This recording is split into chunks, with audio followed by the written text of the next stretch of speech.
As the border crisis the Biden administration created grows into a national powder keg, Republican governors throughout the country have pledged to support Texas Governor Greg Abbott and his effort to stop the tide of illegal border crossings. This is an invasion, as we've talked about. The 2023 fiscal year saw a record 2.4 million migrant encounters at the border, turning every U.S. state into a border state. Joining me now to discuss this, Oklahoma Governor Kevin Stitt, who last week confirmed that he is going to stand with Texas as well in this battle over the border. Governor Stitt, welcome back to Washington Watch. Great to see you. Yeah, great to see you too. So tell us, how are you there in Oklahoma standing with the folks of Texas? Well, like you said, and like most Americans are seeing right now, what's happening at the southern border, you just can't make sense of it. And the best way for me to describe it, I've been down there, we've had troops down there, is there's 28 ports of entry between Mexico and Texas. And it's already a federal law. It's already illegal to enter the United States anywhere but one of these ports of entry. So what we just cannot understand, and I think the American people and certainly Oklahomans can't understand, is why would the Biden administration be down there cutting razor wire, just letting people in illegally?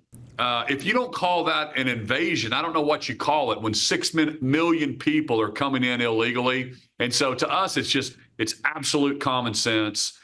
We are supporting Governor Abbott. He has a right to defend his state, our country, and the Biden administration has created this problem with just poor.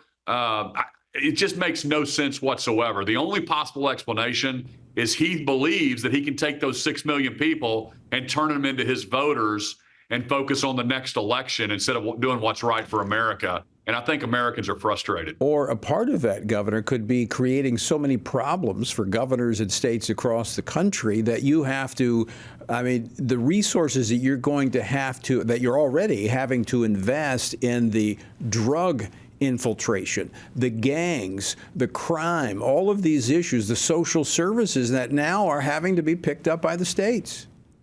Yeah, you're exactly right. Just in our state, fentanyl deaths have increased 500% over the last few years. Our healthcare system, you just cannot, it's just unsustainable. We're taking U.S. citizens and we're paying taxes, and now all of a sudden we're having to take care of 6 million people that are illegally entering our states and our country. It just makes no logical sense whatsoever.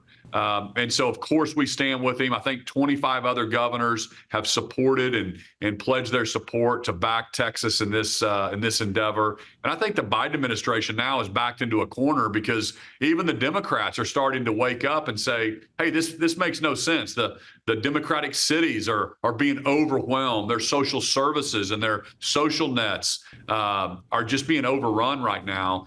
And I hope that we'll go back to a Trump-era policy, which is basically just remain in Mexico. I'm going to talk about those blue state governors in a moment, but I want to ask you a question. So what does that support from Oklahoma look like? You're sending National Guard troops to Texas?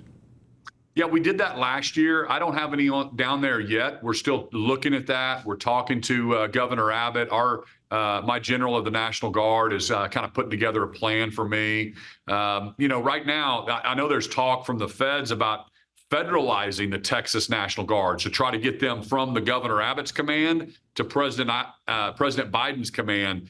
We think that would be a very dangerous situation. We don't want him to do that. We think that would be ridiculous. He would basically just be letting everybody know, I'm going to take these troops and tell them to start cutting this razor wire, which would just be unbelievable. But if that happened, then of course Texas and or Tennessee and Oklahoma and South Dakota and all these other states then would send our National Guards down there to help him immediately. So we'll see what happens.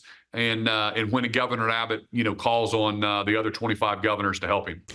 Governor, I find this very interesting because I actually had the Lieutenant Governor Dan Patrick on the program earlier this week, and he was telling me that We're talking about $2 billion a year that Texas is putting into this effort to secure the border down there. And then we have all these other red state governors like yourself willing to put forth their resources to help. Now, as we just described, there's a reason it's impacting your state. But contrast that with the sanctuary cities and states like New York City. They're not ponying up. They're actually asking for more money from the federal government. In fact, end of last year, they asked for $5 billion from the federal government. I mean, here's my assessment of this, Governor Stitt, is that the red states have such good economies because they have good tax policy. They have the revenue that they can address the problem, where the blue states that are, positioning themselves as these sanctuary cities, they don't have the money. Yeah, you're exactly right. I love giving the example between Florida and New York. Florida has Florida has zero income tax. New York has a 10.9% income tax, and New York is broke, and people are moving to Florida.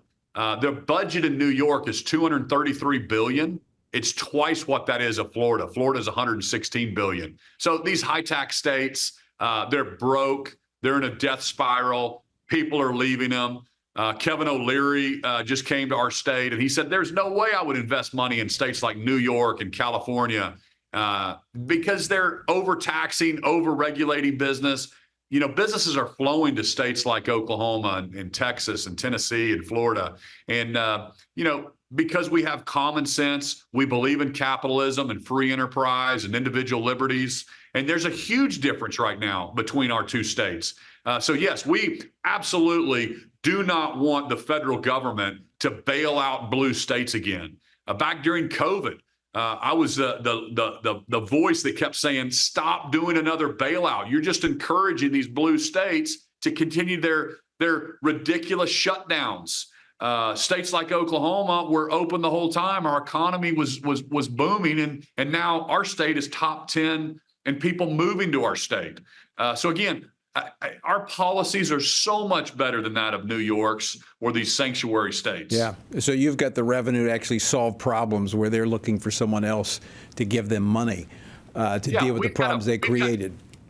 Our largest savings accounts in state history in Oklahoma and California, I think, has a $60 or $70 billion deficit just this year. They just overspend. We believe in smaller government, lower taxes. And of course, we believe in strong borders. And I also like to remind the American people, this has nothing to do with immigration policy. We want to make sure we have H-1B visas. We know who's coming into our country, who's working, the engineers, the technology experts, construction workers. But you got to have a strong border. Everybody knows this. And also, your policies recognize we've got to have strong families too, which is what I appreciate about Oklahoma. But by the way, my home state of Louisiana got a new governor there, and I've told him to give you guys a run for your money. We want to become the reddest state in the nation. Governor, always good to see you. Yeah, he's a good governor. All right, thanks for joining us.